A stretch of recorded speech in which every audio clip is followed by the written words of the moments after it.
morning and welcome to Frontier Opening Bell. It's a Thursday, the 11th of November. I am Boason Omofaye, and we're live to you here on the show.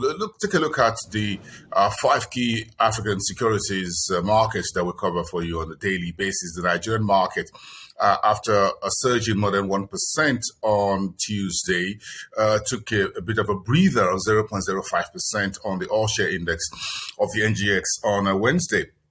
The BRVM turned green with about 87 basis points. The Egyptian market was down by nearly 1%, while the Nairobi stock market climbed 85 basis points. And in Johannesburg, South Africa, the GSE all-share index finished 68,279, just about 0.45%.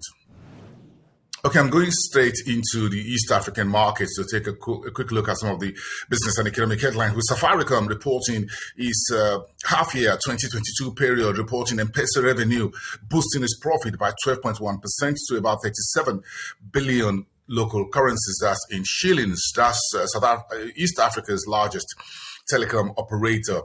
Then you have Kenya looking to raise $1 billion in debt to buy stake in Tullow Oil Project. The Tullow Oil Project in Kenya is part of the conversation at the ongoing African Energy Week Summit ongoing in Cape Town, South Africa. Then you have Kenya imports from Uganda down 34% for the month of August, a bit of backward-looking economic data. Then Rwanda reporting consumer prices inflation down 3.3% year-on-year for the month just behind us. That's October. In the meantime, Tanzania is looking for stakeholders' views, trying to gather as much comments and views within the industry on whether to follow in the footsteps of Nigeria in terms of issuing its own digital currency. Okay, let's go to West Africa and Nigeria, where we're touching on first with the issue around the African Energy Week here in Cape Town, South Africa. Nigeria's Petroleum Industry Bill, or Act, which was signed into law by President Buhari a few months ago, has been commended, as well as the Nigeria's investments, multi-billion-dollar investments in petrochemicals, as well by the government and independent, like Aliko Dangote's refinery. Experts here are speaking very well about those moves as part of what African energy producers need to do, invest more in capacity and infrastructure within their local market. In the meantime, the head of the African Petroleum Producers Organization, which is the Africa's version of OPEC, says that all the African oil producers this year are expected to make between $40 and $45 billion in excess revenue because of highly elevated oil prices around 85 dollars per barrel. According to the Secretary General of the APPO, he says that most of the funds, excess crude revenue generated between 2011 and 2012, when oil prices went to about $120 per barrel, were largely wasted by African oil producers. Is now asking oil producers to have to make strategic and investments in their own oil and gas industry without necessarily waiting for a foreign investment. That's according to him speaking at the closing panel of the second day of the Africa Energy Week in Cape Town. Now, Nigeria is looking to cut wheat importation by 60%, according to the central bank governor speaking in Paris on Wednesday. In 2 years' time, that will save the country about $2 billion in foreign exchange. Ghana reporting inflation beating target to 11% in the month of October. September was 10.6% inflation, on the uptick in West Africa's economy. And the SEC in Ghana has issued guidelines for the regulation of credit rating agencies within its marketplace. And finally, within West Africa, MFS Africa has raised $100 million in fresh funding to boost its digital footprint expansion across Africa.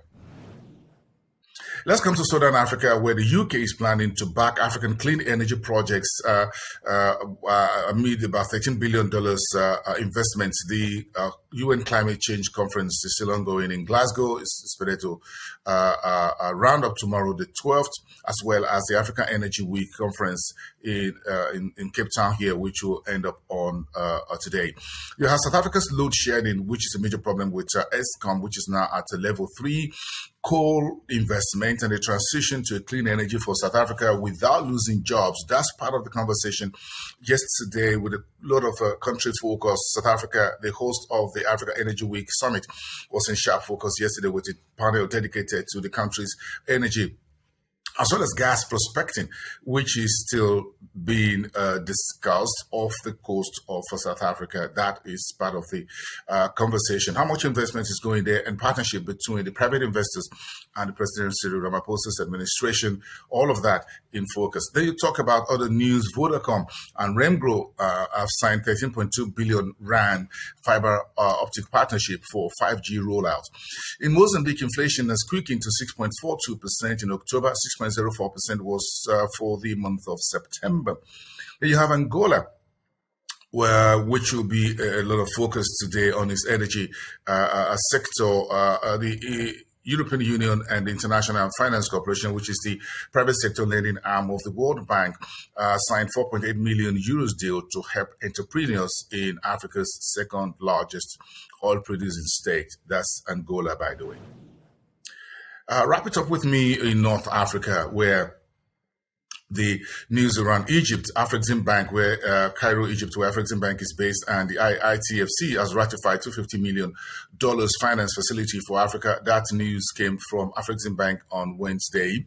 In the meantime, the Central Bank of Egypt says it's received bids worth about 819 million euros for its euro-denominated treasury bills auction for this week, while Vodacom in the telecom sector is buying 55% stake in Vodafone Egypt for about 2.738 billion US dollars, one of the biggest telecommunication deal in Egypt's North Africa since the start of the year. And Morocco's CFG Bank says it's looking at 66% rise in its first half 2021 gross profit when the numbers are released to the market.